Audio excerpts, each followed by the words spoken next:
Hello, I'm Frederick Firth, and this is Bible Biography.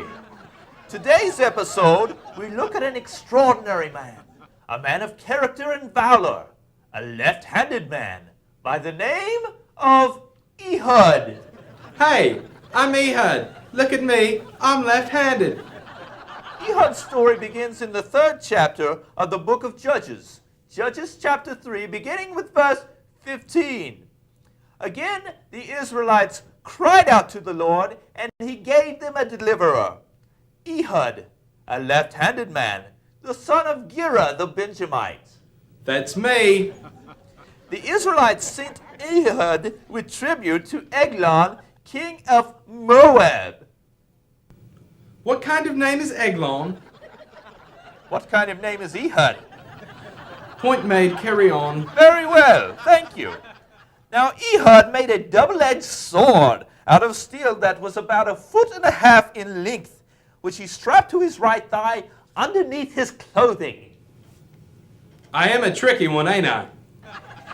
Excuse me, Ehud, weren't you born around the Promised Land? Yes, that was where I was born. Then why are you speaking with a generic British accent? Let's get back to the story, okay? Very well. Ehud presented his tribute to the king, who was a very fat man.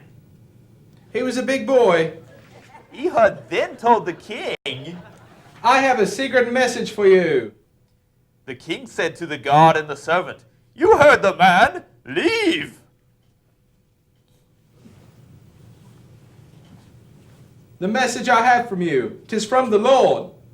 As the king attempted to rise from his seat, Ehud reached with his left hand, drew the sword from his right thigh, and plunged it into the king's belly deeply. Oh!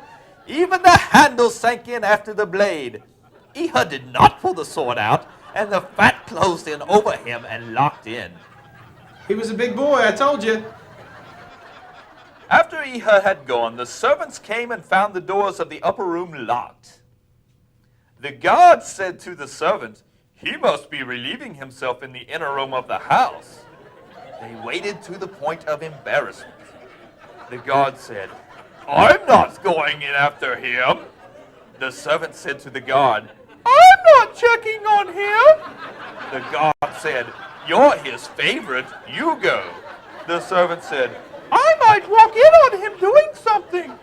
The guard said to the servant, "Well, you have always been the one who wants to go in and check on things first. You are the nosy one. You are the one who always wondered what's going on. What am I missing?" The servant said, "What are you talking about? I have no idea what you mean by that." The guard said, "You go in and I'll follow shortly thereafter." The servant said, "What were we talking about again?" Finally, they took a key and unlocked the doors. There they saw King, fallen over in his chair, dead. He was dead, all right. Ehud got away. He said to the Israelites, "Follow me, for the Lord has given Moab, your enemy, into your hands." At that time they struck down about 10,000 Moabites, and not one man escaped. That day Moab was made subject to Israel. Not bad for a left-handed man, eh? And the king and the land had peace for 80 years. I'm Frederick Firth, and this has been Bible Biography. Good day.